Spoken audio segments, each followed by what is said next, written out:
यहाँहरू सबैजनालाई जय मसीह। आजको नेपाली बाइबल सर्वे क्लासमा म फेरि पनि स्वागत गर्न चाहन्छु।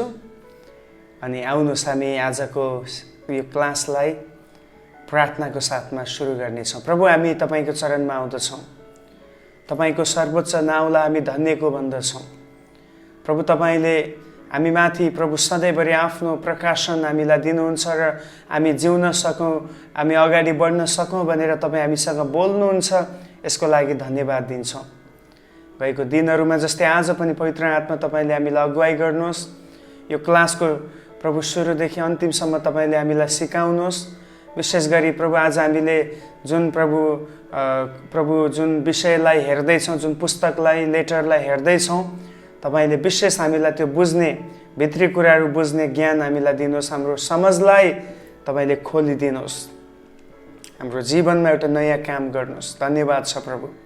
सुन्ने र सिक्ने प्रत्येकलाई तपाईले आशिष गर्नुहोस्। वचनको प्रभु जो छुटकारा, वचनबाट आउने जुन प्रगति र उन्नति छ आत्मिक क्षेत्रमा, बौद्धिक क्षेत्रमा, हर क्षेत्रमा प्रभु त्यो तपाईका मानिसहरूले अनुभव गर्नलाई सहायता गर्नुहोस्। सबै महिमा तपाईलाई दिँदै अगाडिको रहल समयलाई तपाईको हातमा राख्दै माग्दछौँ ख्रीष्ट येशू प्रभुको नाउँमा, आमेन। प्रभुको नामको स्तुति होस्। हामी प्रेरितको पुस्तकमा आधारित भइकन पावलका पत्रहरू पनि हेर्दैछौँ।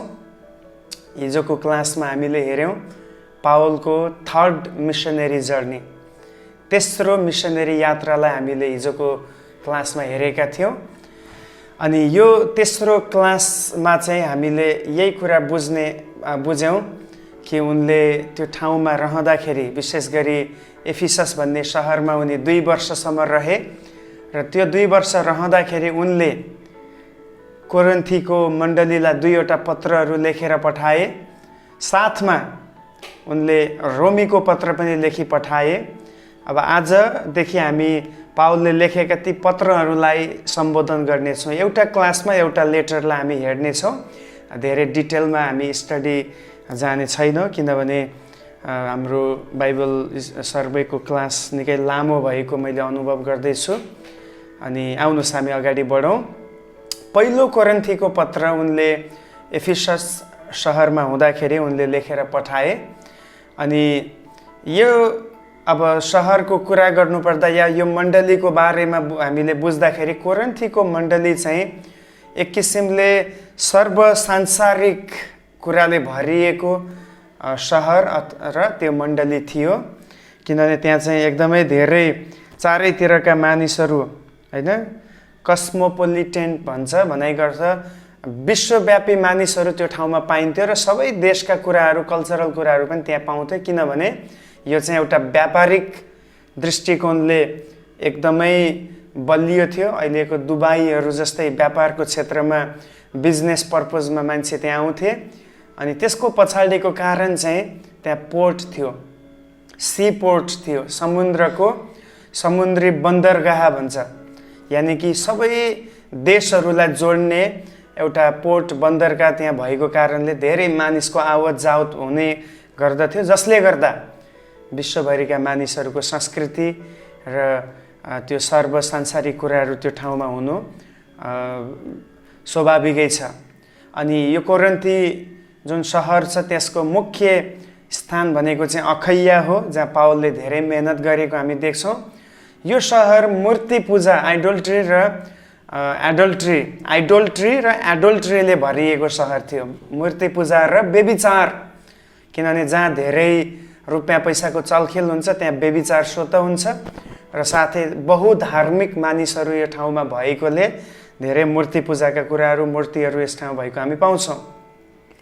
मण्डलीमा भएका विश्वासी ख्रिस्टियनहरू चाहिँ बढी जस्तो अलमोस्ट 95% चाहिँ अन्य जाति पृष्ठभूमिबाट उनीहरू कन्भर्ट भएकाहरू थिए। यानि कि ज्युजहरू होइन, यहुदी विश्वासी होइन, तर अख्रिस्टियनहरू, अन्य जातिहरू ख्रिस्टमा आएको। जस्तो हामीहरू अन्य जाति थियौँ, आज ख्रिस्टलाई चिन्यौँ, त्यस्तै कोरिन्थी सहरमा पनि अधिकांश विश्वासीहरू चाहिँ अन्य जाति ब्याकग्राउन्डबाट थिए।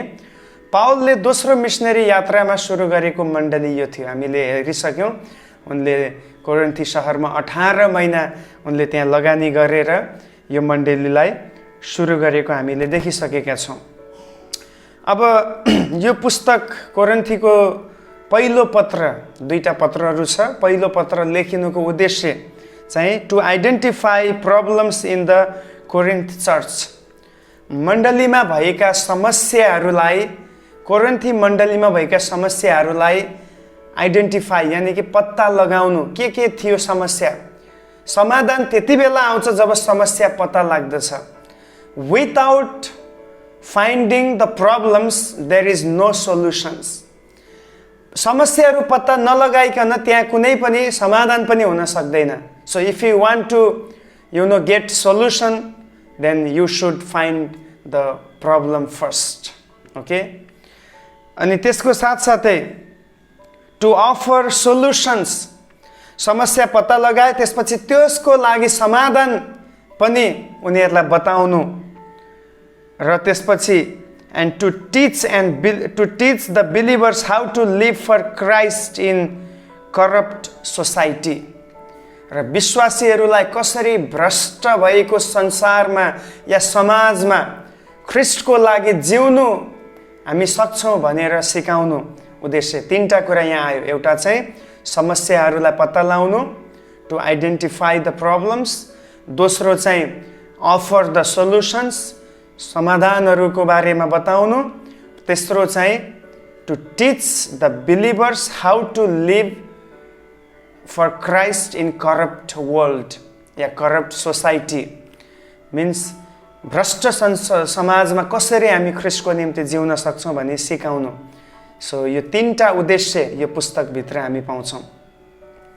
अब लेखकको विषयमा कुरा गर्दा स्वयं पावल आफै हुन्।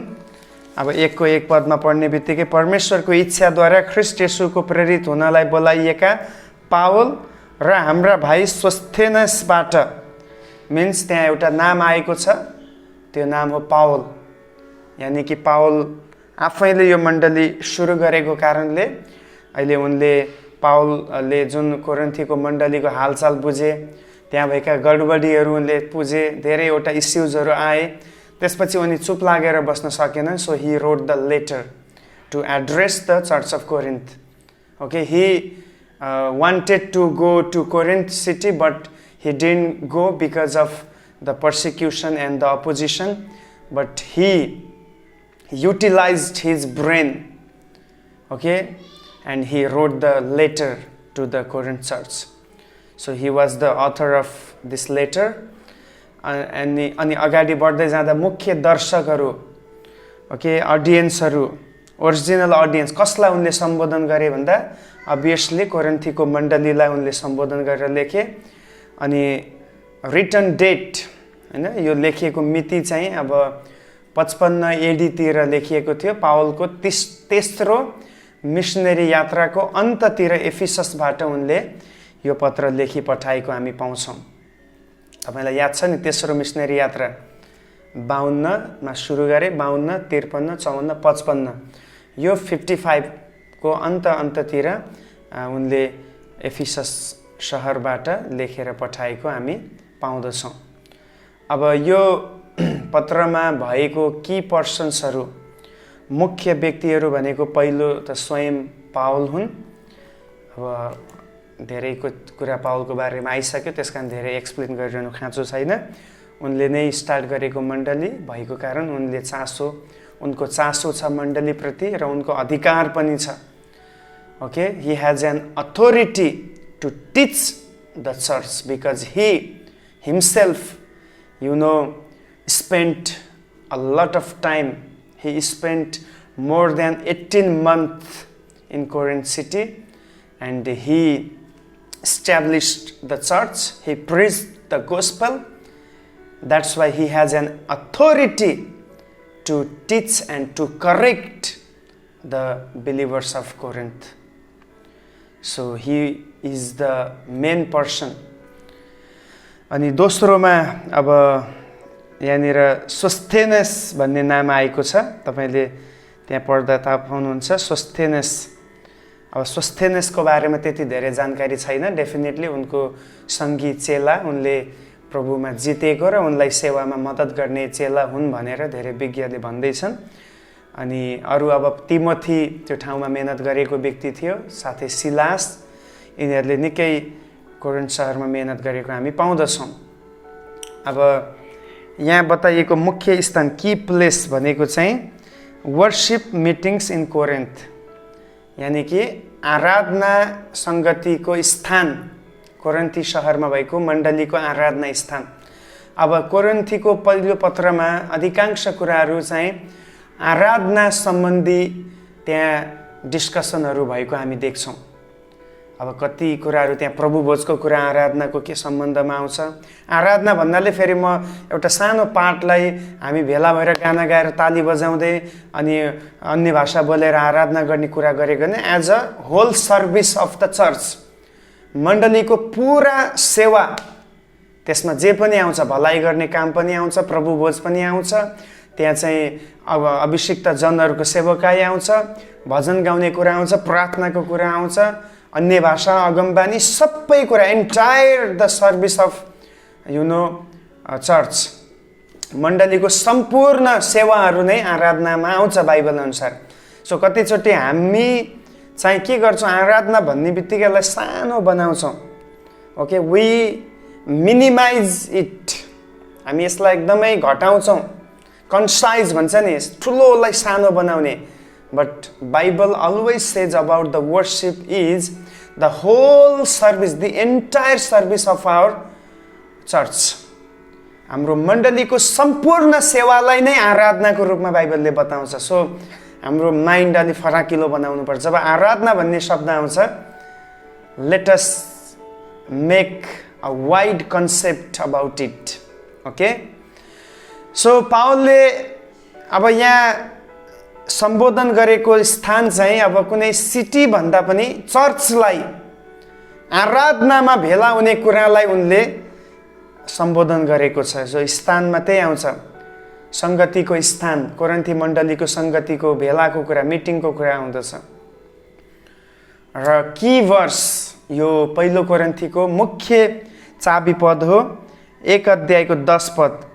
I appeal to you, brothers and sisters, in the name of our Lord Jesus Christ, that all of you agree with one another in what you say, and that there be no divisions among you, but that you be perfectly united in mind and thought.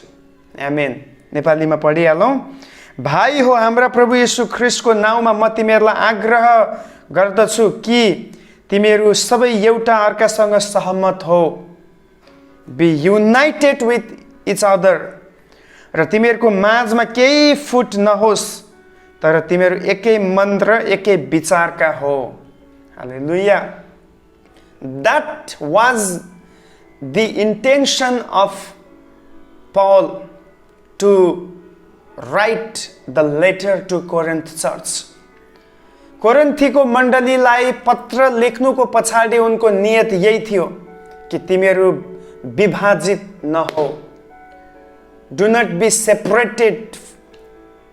Do not go away from each others, but be united. Hallelujah. And the Holy Spirit is still saying to the 21st century church, be united in Christ. Be united in each other. एक अर्कामा र ख्रिस्टमा हामी एक हौं भनेर आज पनि पवित्र आत्मा हामीलाई त्यही शिक्षा दिँदै हुनुहुन्छ। There are several things which is separating us from Christ and from each other, fellow believers, but the Holy Spirit is telling, the Holy Spirit says, do not be separated. Be united, be gathered in one spirit, in one mind. Hallelujah. So यहाँ विभाजन थियो। विभाजन के थियो? What are the divisions? Some group says we are belong to Peter and we are belong to Apollos. Another group says we are belong to Apollos, and another one says No, you are belonging to Peter, you are belonging to Apollos, but we are belonging to the great preacher Paul. Oh, there are several divisions. कसैले म पत्रुसको, कसैले हामी पावलको, कसैले अपोल्लोसको भनेर उनीहरू विभाजित हुँदै थिए. So Paul said, उनले भन्छन् पावल कोही पनि Paul is nothing, neither Peter or Apollos, but Christ is everything. Because he is the head of church. He is the foundation of church, and he is the cornerstone of the church. उहाँ मण्डलीको शिर हुनुहुन्छ, उहाँ जग हुनुहुन्छ र उहाँ कुनै ढुङ्गो हुनुहुन्छ.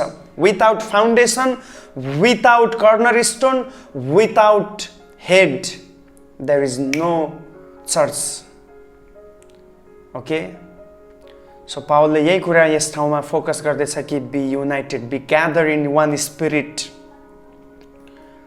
अब अगाडि बढ्दै जाँदा यो पुस्तकको रूपरेखा, ब्लुप्रिन्टको बारेमा विचार गर्दा पहिलो हामी देख्छौँ यसमा टोटल 16 अध्यायहरू, 16 वटा च्याप्टरहरू छ, जसमा चाहिँ पहिलो चाहिँ पावलले मण्डलीका समस्याहरूलाई सम्बोधन गर्दछ. पावल एड्रेसेस चर्च प्रब्लम्स 1 अध्यायदेखि 6 अध्यायसम्म हामी देख्छौँ, जहाँ चाहिँ पावलले मण्डलीभित्रको विभाजनको कुरा गरे, अहिले पनि हामीले पढ्यौँ. त्यसपछि दोस्रोमा चाहिँ त्यही मण्डलीको समस्याहरूलाई सम्बोधन गर्दा पहिलो मण्डलीभित्र के छ, डिभिजन्स छ, विभाजनहरू छ. दोस्रो चाहिँ मण्डलीभित्र एउटा डिसअर्डर छ, क्या गडबडी छ, disorder in the church.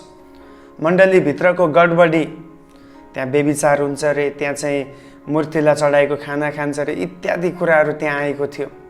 So त्यो कुराहरू उनले उठा 1 देखि 6 अध्यायमा हामी त्यो पाउँछौँ. दोस्रो विभाजन या दोस्रो पोइन्ट छ, त्यो हो पावलले मण्डलीका प्रश्नहरूका उत्तर दिन्छन्.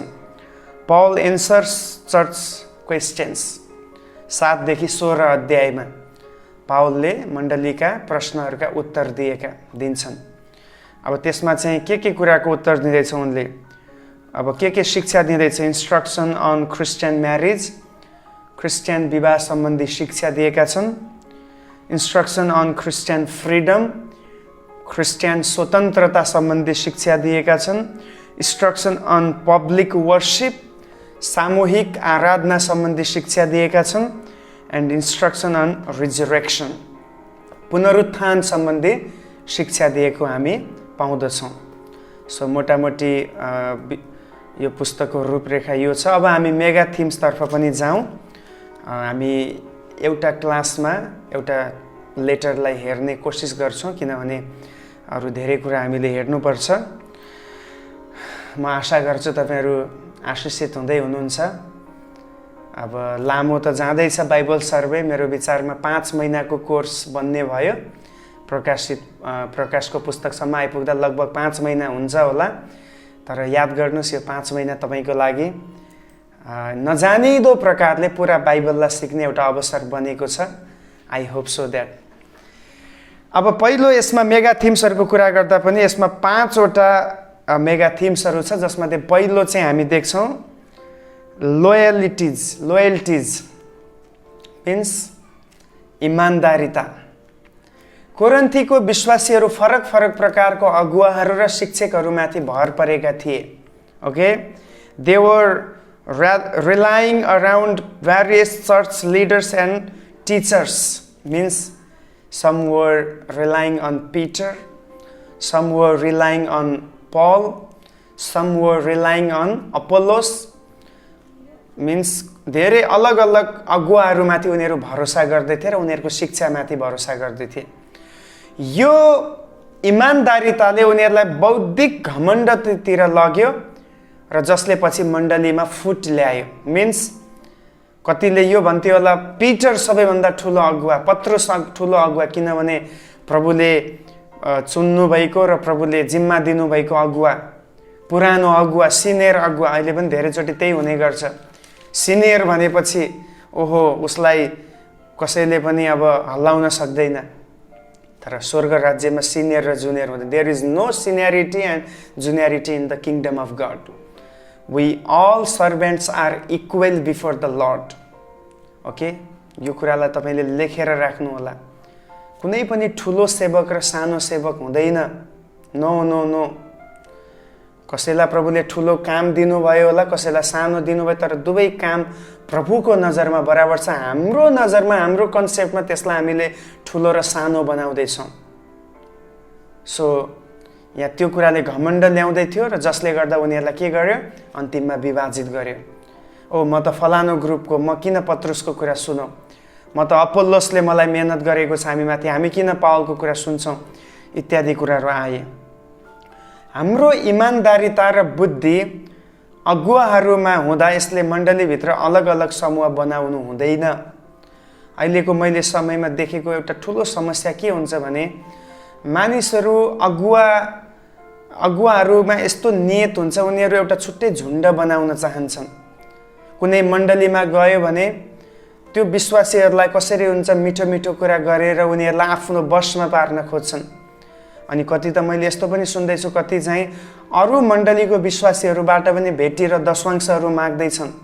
That is very very wrong, you know, wrong thing. यो गलत कुरा हो, किनभने हामी कसैलाई अलग्गै एउटा झुन्ड निर्माण गर्ने अधिकार छैन।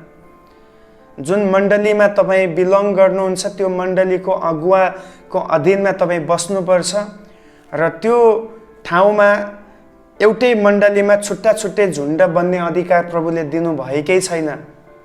That is not a biblical teaching.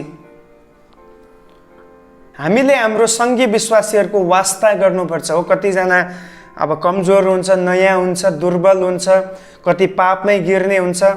So we should care them. हामी उनीहरूलाई वास्ता गर्नुपर्छ, न कि उनीहरूसँग झगडा कि त यो होस् तैँले यस्तो गरिस्, तेरो ठिक छैन भनेर झगडा गर्नु होइन। अनुशासन चाहिन्छ, definitely there is discipline, Bible requires it, but not you know vengeance, बदला लिने कुरा त्यहाँ हुँदैन। अनुशासन त छ, तर झगडा गर्ने, उसलाई होच्याउने, डोमिनेट गर्ने कुरा मिल्दैन। तपाईको निष्ठा ख्रिस्टमा हुनु पर्दछ। Your allegiance must be to Christ. तपाईको जो निष्ठा, जो भक्ति छ त्यो ख्रिस्टमा हुनुपर्छ। उहाँलाई अगुवाई गर्न दिनुहोस्। Let Christ lead him. Let Jesus, let the Holi Spirit lead him. पवित्र आत्मालाई, ख्रिस्टलाई र परमेश्वरलाई तपाईको जीवन अगुवाई गर्न दिनुहोस्। He will make you beautiful. Hallelujah. म छिटो छिटो अगाडि बढ्दैछु किनभने धेरैवटा टपिक छ। दोस्रो यस पुस्तकमा बताएको विषय भनेको immorality, अनैतिकता। Paul received a report of uncorrected sexual sin in the church at Corinth. पाउलले चाहिँ एक किसिमले बेठिक यौन सम्बन्धको बारेमा, मण्डलीभित्र बेठिक यौन सम्बन्ध छ भन्ने कुरा उनले प्राप्त गरे। मानिसहरू फरकपनाबाट अनैतिकतामा बढे। मिन्स उनीहरूमा पहिला फुट आयो, त्यसपछि उनीहरू के हुन थाले? छाडापनका कुराहरूमा लाग्न थाले। केहीमा चाहिँ विवाहको बारेमा पनि गलत धारणा थियो। त्यसमा पाउलले विवाहको बारेमा 7 अध्यायमा बताएको छ, ख्रिस्टियन विवाह र परिवार कस्तो हुनुपर्छ भनेर। हामी नैतिकतामा जिउनुपर्छ र हाम्रो शरीरलाई परमेश्वरको निम्ति सधैँ पवित्र बनाउनु पर्दछ। We should live in morality and let our body be dedicated as a living sacrifice to our living God. ख्रिस्टियनहरूले संसारको पापपूर्ण विचार र अभ्याससँग कहिल्यै पनि सम्झौता गर्नु हुँदैन। Okay, Christians must never compromises with sinful ideas and practices on earth. पृथ्वीमा हुँदा हामीले कहिले पनि संसारका तौर तरिकाहरू र त्यो अभ्यासलाई हामीले सँग सम्झौता गर्नु हुँदैन, जो चाहिँ कोरिन्थीको मण्डलले गर्दैछ। व्यभिचार, विवाह विच्छेद, अहिले पनि हामी देख्छौँ धेरै ख्रिस्टियनहरूले विवाह विच्छेद गरे रे, व्यभिचारमा लाग्दैछ। घरमा श्रीमती छ, श्रीमान छ, अर्कोसँग सम्बन्ध बनाइरहेको छ, नाजायज सम्बन्धहरू। विवाहभन्दा अगाडि नै, पवित्र विवाहभन्दा अगाडि नै गर्लफ्रेन्ड बोयफ्रेन्ड बनाउने र सबै शारीरिक सम्बन्ध राख्ने कुराहरू भइरहेको छ। सो रिमेम्बर वान थिङ, यदि हामी परमेश्वरको निम्ति पवित्र बलिदान भएर जिउन चाहन्छौँ भने हामीले यो कुराहरूलाई सँग सम्झौता गर्न मिल्दैन। हामी हाम्रो आसपासमा भएका मानिसहरूसँग मिसिनु हुँदैन। Do not mix with the worldly people. संसारिक मानिसहरूसँग नमिसिनुहोस्। मिक्सअप भन्छ नि, उनीहरू जस्तै हुनु। No, Bible doesn't allow it. Okay, Bible says be separated from the world, be separated from the system of the world and be separated from the sin. पापबाट, सांसारिक कुराहरूबाट हामी अलग हुनुपर्छ। हामी सधैँ परमेश्वरको पवित्र स्थानमा, पवित्र स्तरमा, जुन उहाँको एउटा स्ट्यान्डर्ड छ पवित्रताको, त्यसमा आधारित भई हमेसा सिद्धतातर्फ बढ्दै जानुपर्छ र अनैतिकतालाई हामीले हाम्रो जीवनबाट हटाउनुपर्छ। यद्यपि संसारले यसलाई स्वीकार गर्दैन तापनि हामीले सिद्धताको लक्ष्य राख्नुपर्छ र हाम्रो सिद्धताको नाप चाहिँ को हुनुहुन्छ? गॉड हिमसेल्फ, उहाँ हुनुहुन्छ। तेस्रो मुख्य विषय फ्रीडम, स्वतन्त्रता।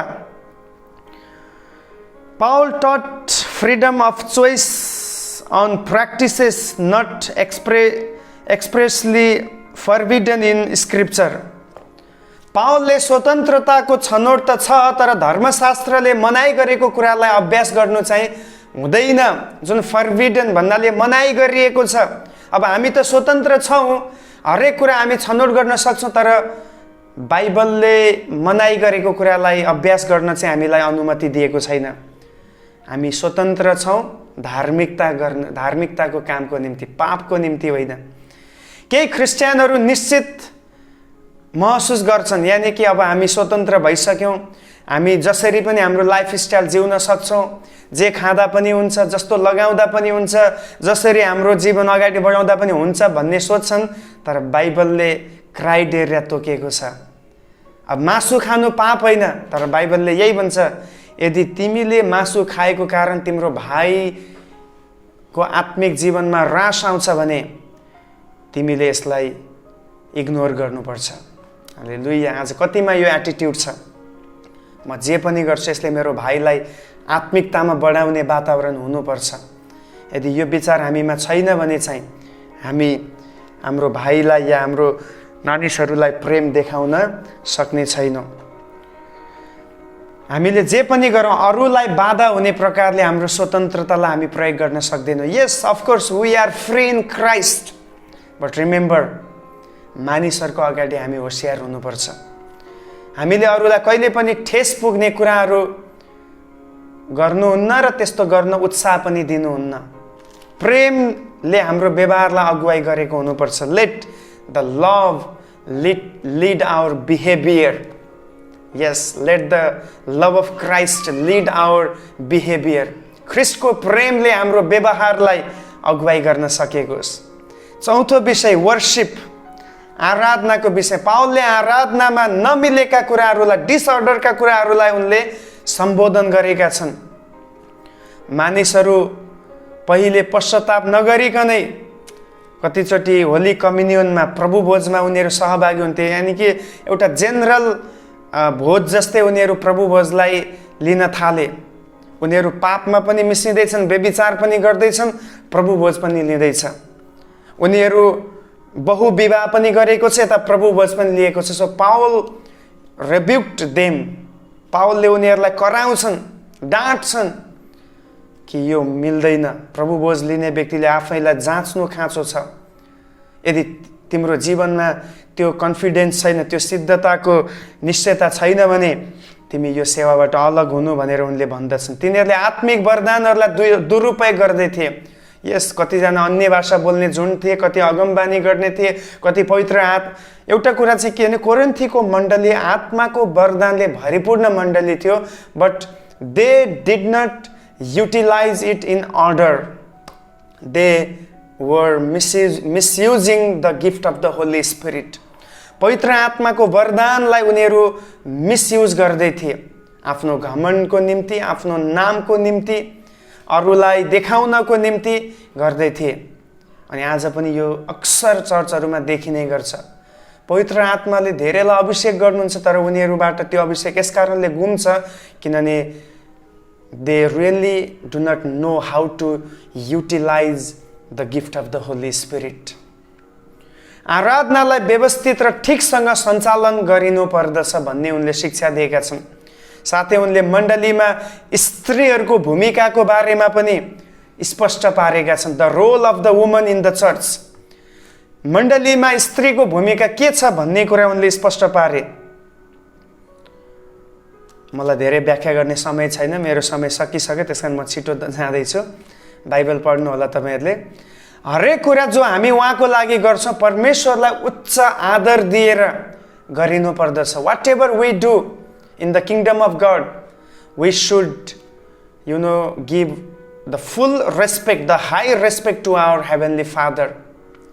ध्यान दिनुपर्ने कुरा चाहिँ आराधनामा एकअर्काको एकता र व्यवहारिक कुराहरू र एकअर्काको सुधारका कुराहरू हुनुपर्दछ। आराधनाभित्र फेरि मैले आधा घन्टा कराएर गर्ने आराधनाको कुरा गरेको होइन। हाम्रो क्रिस्चियन होल लाइफमा, मण्डलीको होल सेवामा चाहिँ एकअर्काको बिचमा एकता, त्यहाँ एकदमै प्र्याक्टिकल कुराहरू हुनुपर्छ। हावामा नहुने दर्शनहरू, नचाहिने कुराहरूको कुरा होइन, व्यवहारिक एकदम प्र्याक्टिकल कुरा। Bible always teaches us to be a practical, okay, not to be a allegorical, कल्पनामा बग्ने प्रकारको होइन, तर व्यवहारिक हुन सिकाउँछ। र तेस्रो चाहिँ एकअर्कालाई एडिफाइङ, यानि कि सुधार गर्ने हुनुपर्दछ भन्ने कुरा सिकाउँदछ। र पाँचौँ विषय, मुख्य विषय हो रिजरेक्सन, पुनरुत्थानको विषयमा। केही मानिसहरूले ख्रिस्ट पुनरुत्थान हुनुभएको कुरालाई इन्कार गर्थे। They ignored the resurrection of Jesus Christ. अनि अरूहरूले चाहिँ मानिसहरू पुनरुत्थान, हामी पुनरुत्थान हुँदैनौँ भन्दथे। तर पावलले यो दुईटै कुरालाई टिचिङ दिँदैछन् कि ख्रिस्ट पुनरुत्थान हुनुभएको छ, that's why we will be resurrected in the coming of Christ.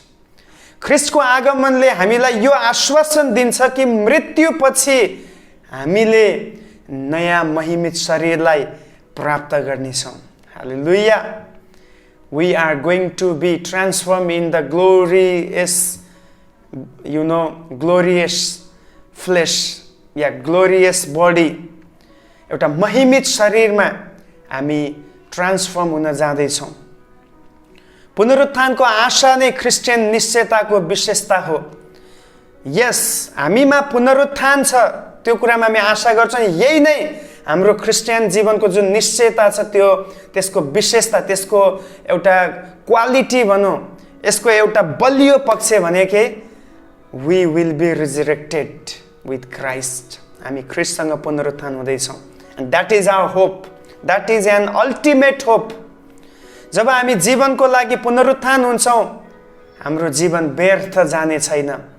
सायद कतिचोटि कोरिन्थीको मण्डलीमा सतावट आएको बेला उनीहरूले सोचे हामीले त व्यर्थैमा विश्वास गऱ्यौँ, व्यर्थैमा हामीले ख्रिस्टको निम्ति कष्ट भोग्दैछौँ। तर पावलले भन्दैछन्, तिमीहरूले आज जति मूल्य चुकाएका छौ, तिमीहरूले यो चुकाएको मूल्यको प्रतिफल पाउनेछौ, तिमीहरूले महिमित जीवन पाउनेछौ, व्यर्थ जाने छैन। हामी हाम्रो क्रिस्चियन सेवा र नैतिकतामा परमेश्वरप्रति विश्वास योग्य हुनुपर्दछ। We should be faithful in our moral life and in our ministry. हामी आज यसकारण जिउँछौँ कि ख्रिस्टमा अनन्तता प्राप्त हुनेछ। यस, आज हामीलाई पवित्र भएर जिउन, नैतिकवान भएर जिउन, इमान्दार भएर जिउन यसकारणले हामीलाई एउटा प्रेरणा मिल्छ, किनभने हामी चाँडै नै अनन्ततालाई प्राप्त गर्दैछौँ।